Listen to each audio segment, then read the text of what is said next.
छोटी परियों को अक्सर रानी परी पृथ्वी पर जाने तथा इंसानों से दोस्ती के किस्से सुनाया करती थी, जिन्हें सुनकर एक नन्ही परी बहुत निराश होती और पूछती, अब कोई परियों से दोस्ती नहीं करना चाहता, न हमें मिलने बुलाता है, ना ही हमारी कहानियाँ अब सुनाई जाती हैं ताकि बच्चे हमसे प्यार करें।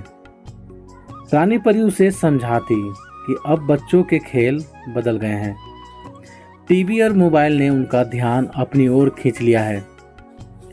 मगर सुंदर पहाड़ों के बीच रहने वाली एक सुंदर छोटी लड़की मुक्ता अक्सर अपनी माँ से परियों की कहानियाँ सुना करती थी और किसी परी से मिलने के लिए सरोवर के पास जाकर प्रार्थना करती। उसका बड़ा भाई उसके बचपने पर खूब हंसता। फिर भी मुक्ता रोज अपनी माँ से परियों के किस्से और कहानियाँ सुना करती। मुक्ता का परिवार मेहनती था। वो अपनी सब्जियां और अनाज खुद उगाते, पशुओं को पालते और एक खुशहाल जीवन गुजारते। नन्ही परी अक्सर रात की चांदनी में सरोवर पर घूमने आती थी, जो कि मुक्ता के घर से कुछ ही दूरी पर था। जब नन्ही परी ने मुक्ता को परियों की बातें करते सुना तो उसने ये बात परी रानी को बताई।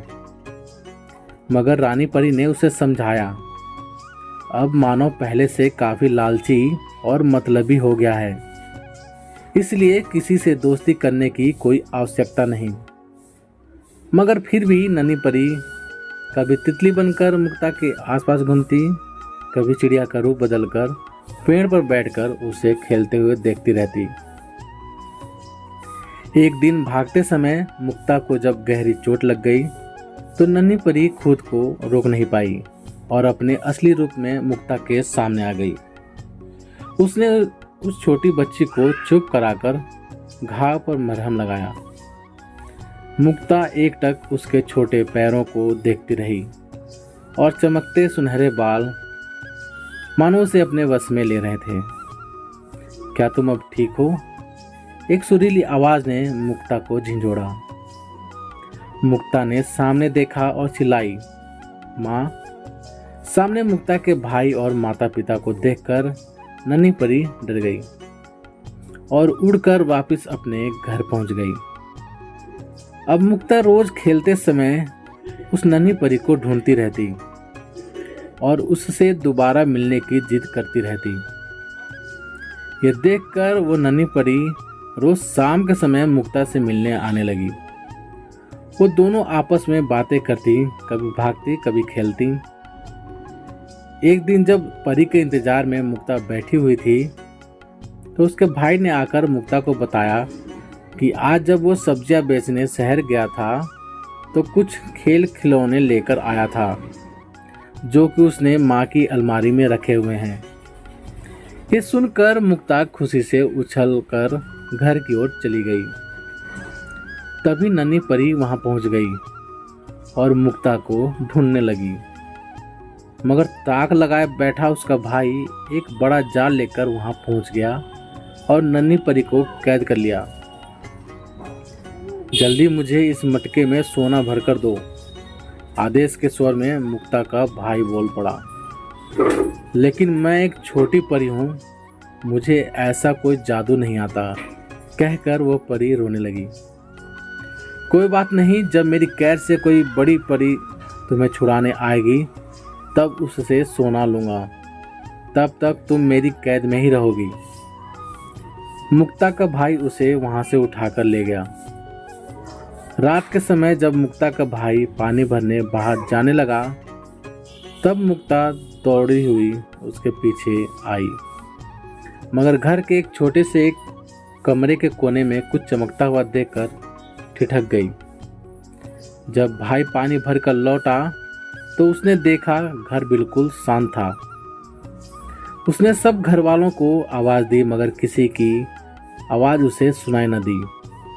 तो वो डर कर उस छोटे कमरे की ओर भागा जहां उसने नन्ही परी को बंद करके रखा था।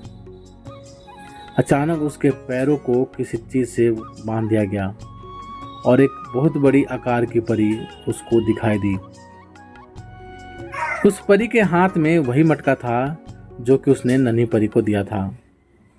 वो खतरनाक सी दिखने वाली परी बोल पड़ी, ये मटका भरकर सोना ले आना और अपनी बहन और माता पिता को ले जाना। लड़का गिड़गिड़ाने लगा और अपनी गलती के लिए क्षमा मांगने लगा, मगर वो परी उसे उसी हालत में छोड़कर बाहर जाने लगी। लड़का रोता रहा मगर वो नहीं रुकी। अकेले में बैठा हुआ लड़का सोचता रहा कि आज अपने लालच के कारण उसने कितने सुंदर जीवन को बर्बाद कर लिया। तभी उसे कमरे के बाहर कुछ साए दिखाई दिए जिनसे वो बहुत घबरा गया।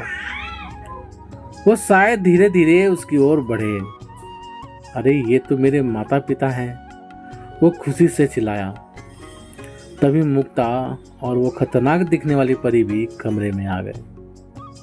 लड़का उसे देखकर फिर से रोने लगा और वादा करने लगा कि आज के बाद कभी ऐसा लालच नहीं करेगा। ये सुनकर वह परी अपने असली रूप में आकर नन्ही परी में बदल गई। इसी उम्मीद के साथ और मुक्ता के प्यार और लगाव के कारण मैं तुम्हें माफ करती हूँ, मगर आज के बाद शायद कभी किसी पर विश्वास नहीं करूँगी। यह कहकर वो नन्ही परी हमेशा के लिए परीलोक वापस चली जाती है। तो प्यारे दोस्तों, आप सभी को ये कहानी कैसी लगी प्लीज़ कमेंट करके हमें ज़रूर बताएं। यदि कहानी आप सभी को पसंद आई हो तो लाइक करें, शेयर करें और चैनल पर नए हो तो प्लीज़ चैनल को सब्सक्राइब भी ज़रूर करें। तो चलिए दोस्तों, मिलते हैं आप सभी से एक और नई कहानी के साथ। तब तक के लिए जय हिंद, वंदे मातरम।